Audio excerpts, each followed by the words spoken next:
Assalamualaikum warahmatullahi wabarakatuh. Yang terhormat Bapak dan Ibu Dewan Juri, serta teman-teman finalis LKT yang berbahagia.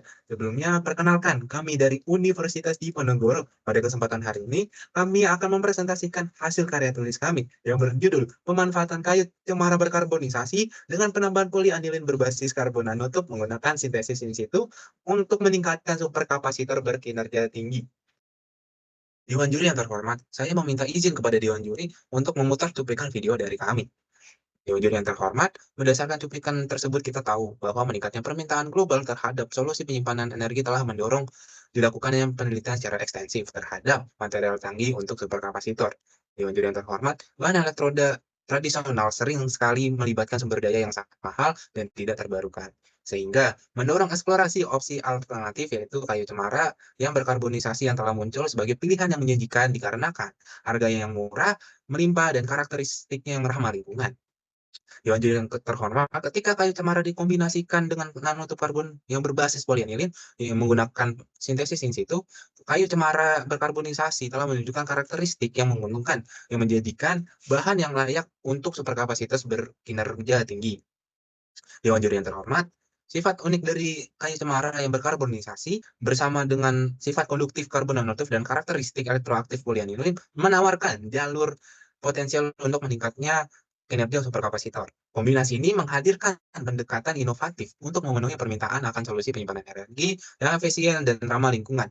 Dan Dewan Juri yang terhormat, penggunaan kayu cemara berkarbonisasi dalam superkapasitor tidak hanya menawarkan keuntungan teknis, namun juga sejalan dengan semakin meningkatnya penekanan pada bahan yang berkelanjutan dan terbarukan untuk aplikasi penyimpanan energi.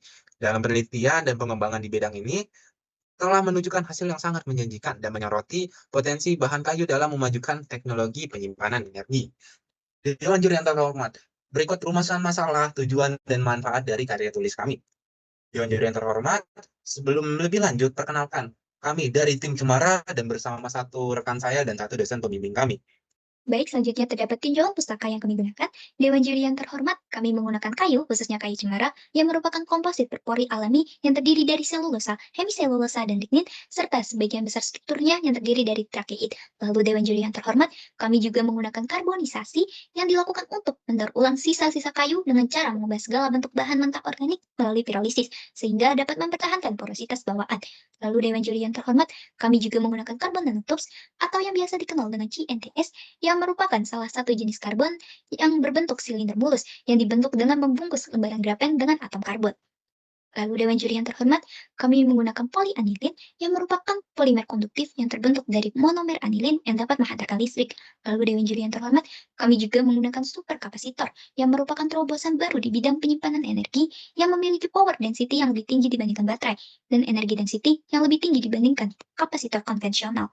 Lalu Dewan juri yang terhormat, kami juga menggunakan elektroda yang merupakan salah satu komponen dari superkapasitor yang terbuat dari bahan karbon berpori dengan luas permukaan tinggi. Lalu Dewan Juri yang terhormat, kami juga menggunakan elektrolit yang juga merupakan komponen dari superkapasitor yang digunakan sebagai media penghantar ion antara paralel plat elektroda. Lalu Dewan Juri yang terhormat, kami juga menggunakan dua uji elektrokimia yaitu CV atau cyclic voltammetry dan GCD atau galvanostatic charge discharge. Dewan Juri yang terhormat, dalam metodologi penulisan kami menggunakan prosedur penelitian yang dimana dalam prosedur ini kami menggunakan metode literatur review. Dalam metode ini kami menggabungkan beberapa jurnal-jurnal referensi yang kami gabungkan untuk mengembangkan data-data informasi. Setelah kami mengembangkan data-data informasi, kami mempertimbangkan hasil-hasil dari setiap jurnal yang kami temukan atau yang kami kumpulkan. Setelah kami mempertimbangkan, kami menyimpulkan sebuah data penelitian hingga menemukan inovasi yang baru dari referensi yang kami temukan. Dan Dewan Juri yang terhormat, selanjutnya untuk alat dan bahannya sendiri bisa dilihat dalam PPT kami. Dewan Juri yang terhormat, untuk cara kerjanya sendiri ada beberapa cara kerja. Yang pertama, ada preparasi elektroda CNT-AWC, preparasi elektroda pani CNT-AWC. Dan untuk karakterisasi bahan, kami menggunakan SEM, SEM XPS, dan FTIR. Dewan Juri yang terhormat, untuk karakterisasi elektrokimia, menggunakan elektroda yang diuji, dan preparasi superkapasitor asimetri solid state, yang dimana dalam preparasi ini kita menggunakan elektroda CNT-AWC dan elektroda pani CNT-AWC. Dewan Juri yang terhormat, untuk rancangan sistem bisa dilihat di PPT kami, dan untuk analisis datanya sendiri, untuk sampel sendiri kami menganalisis menggunakan karakterisasi analisis morfologi dan uji kapasitas, dan untuk datanya sendiri dihasilkan secara kuantitatif dengan konsep yang dideskripsikan untuk menghasilkan ide-ide baru dan menggambarkan pokok-pokok kata ciri-ciri yang relevan. Baik, Dewan Juri yang terhormat, selanjutnya kita memasuki ke pembahasan. Yang pertama, terdapat pembahasan terkait preparasi sampel. Sebelumnya, saya meminta izin kepada Dewan Juri yang terhormat untuk memutar cuplikan video terkait gambaran tahapan pirolisis pada kayu cemara sehingga diperoleh kayu berkarbonisasi.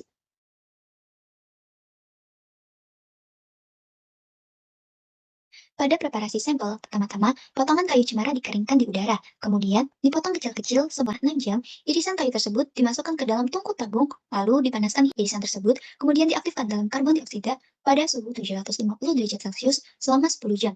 Kemudian, irisan ABC direndam dalam larutan 0,5 molar NiNO32 selama 15 menit, lalu dikeringkan selama 2 jam pada suhu 100 derajat Celcius. Lalu Dewan Juri yang terhormat, terdapat gas argon, gas hidrogen, serta gas etilen yang juga dimasukkan ke dalam tungku tabung pada suhu 740 derajat Celcius selama 5 menit untuk mensintesis karbon nanotubes.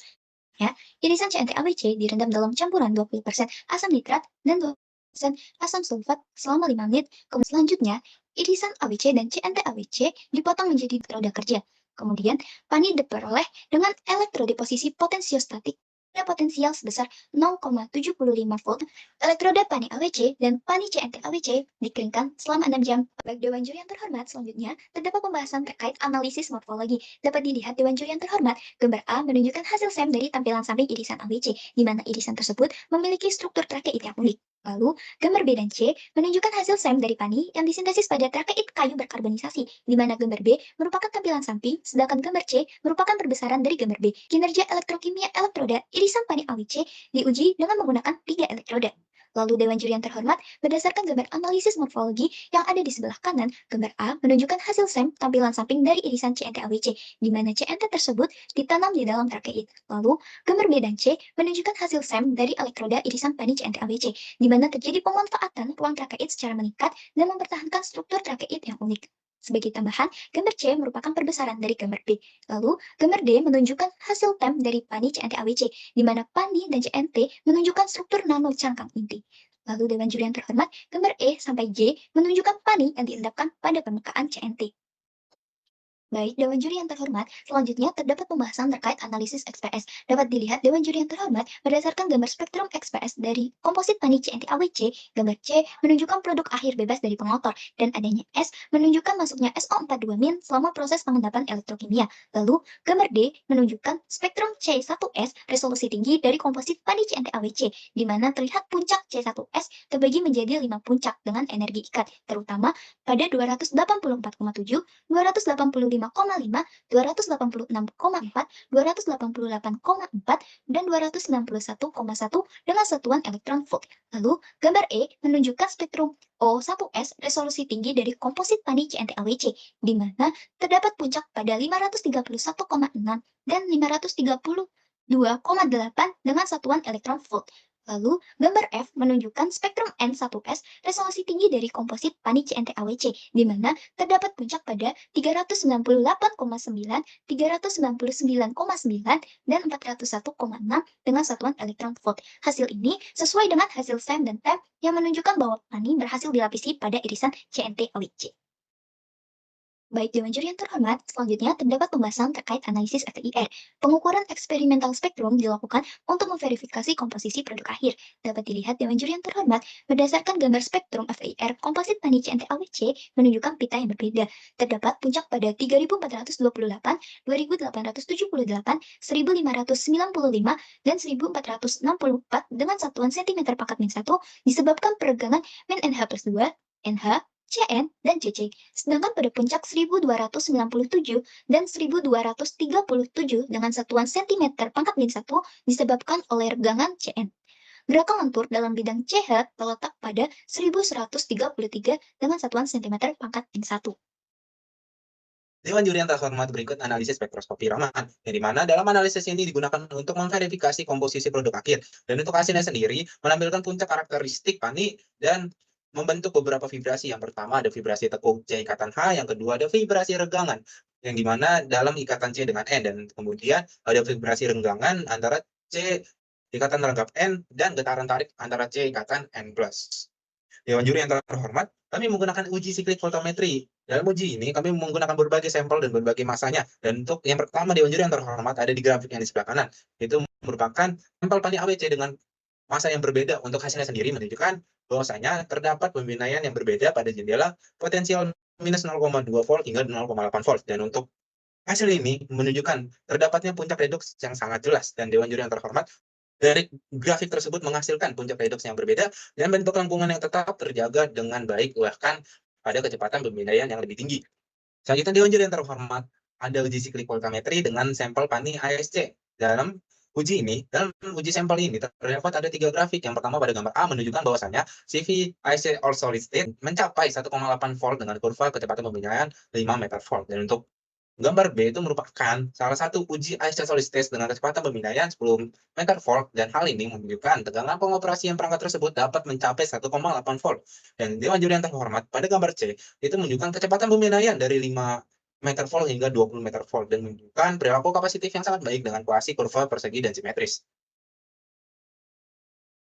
Selanjutnya, Dewan juri yang terhormat, ada sampel pani CNT ASC, yang dimana dalam hasil ini merupakan super kapasitor ASC ini menunjukkan stabilitas yang sangat baik dan mempertahankan sekitar 93,7% dengan kapasitansi setelah melewati 10.000 siklus pengisian dan pengosongan. Dewan juri yang terhormat, kemudian ada uji galvanostatis charge discharge atau GCD, yang dimana dalam uji ini kami menggunakan satu sampel yang sama dengan berbeda massa. Pada yang pertama, Dewan juri yang terhormat, bisa dilihat di grafik di sebelah kanan, itu merupakan dengan massa 7,0 mg yang menunjukkan bahwasanya kepadatan arus yang didapat ialah pada potensial minus 0,2 volt hingga 0,8 volt dengan efisiensi kolom sekitar 98,9% pada kerapatan arus 60 meter ampere. Kemudian Dewan juri yang terhormat, pada grafik selanjutnya ada di sebelah kiri, itu merupakan dengan massa 10,7 mg cm kuadrat dengan menghasilkan bahwasanya dari berapa kapasitas spesifik yang sesuai berdasarkan volume, massa pani yang berdasarkan massa total elektroda, dan menghasilkan efisiensi kolom elektroda ini ialah sekitar 99,6 dengan pada rapat arus yang sama dengan massa yang lain. Dan Dewan juri yang terhormat, dari grafik selanjutnya ialah grafik GCD dengan analisis berbagai kepadatan arus dengan jendela potensial 0 volt hingga 1,8 volt. Dewan juri yang terhormat, ada uji kinerja laju. Dalam uji kinerja laju ini bahwasanya terdapat ada 2 grafik dengan menggunakan sampel yang sama namun menggunakan massa jenis yang berbeda, massa yang berbeda. Dan Dewan juri yang terhormat, yang pertama uji kinerja laju pada grafik yang di sebelah kiri itu menghasilkan bahwasanya kinerja elektrokimia yang baik dengan menghasilkan kapasitansi spesifik volume di 99,6 dan kapasitansi spesifik massa sebesar 711, dan massa bahan aktif pani pada rapat arus 10 meter ampere, dan kapasitansi spesifik AWC itu sangat kecil dan dapat diabaikan dengan kapasitansi spesifik massa sebesar 255 dengan berdasarkan massa total elektroda. Dan untuk massa selanjutnya pada hasil uji kinerja laju 10,7 yang menghasilkan kinerja elektrokimia yang lebih baik dibandingkan elektroda massa lainnya. Yang hormat pani yang berlebihan akan menyumbat rakit yang telah terkarbonisasi. Dan Dewan juri yang terhormat, dari grafik ini mempunyai kapasitansi spesifik volume sebesar 240 dan kapasitansi spesifik massa sebesar 1019, dan berdasarkan massa bahan aktif pani dan CNT pada rapat arus yang sama dengan massa yang lainnya. Dewan juri yang terhormat, dari uji kinerja laju ini menggunakan pengaplikasian kepada kipas angin, yang dimana hasil tersebut mampu menggerakkan kipas angin selama kurang lebih 80 detik selama pengisian dan pengosongan. Baik Dewan Juri yang terhormat, selanjutnya, kesimpulan yang dapat kami peroleh dari karya tulis ilmiah ini adalah komposit Pani CNT-AWC yang merupakan gabungan antara polianilin dan karbon nanotubes dapat digunakan sebagai elektroda untuk superkapasitor. Lalu, superkapasitor asimetris all solid state Pani CNT-AWC dengan CNT-AWC juga berhasil dibuat, di mana jendela potensialnya dapat diperluas hingga 1,8 volt. Lalu, perangkat tersebut juga memiliki kepadatan energi sebesar 40,5 dan kepadatan daya sebesar 162,5 pada rapat arus 5 mA cm kuadrat. Selain itu, diperoleh juga kapasitansi superkapasitor asimetris sebesar 93,74% setelah 10.000 siklus pengisian atau pengosongan. Dewan juri yang terhormat, selanjutnya kami menemukan sebuah kata-kata inspirasi yang bisa menginspirasi banyak orang bahwasanya kita harus peduli dengan lingkungan kita. Yang dimana yang berbunyi, kita tidak perlu berusaha sangat keras untuk mencintai lingkungan dan bumi. Pilahlah sampah dan gunakan kembali beberapa yang masih bisa digunakan. Sekian presentasi dari kami, selebihnya mohon maaf, kami pamit undur diri. Wassalamualaikum warahmatullahi wabarakatuh.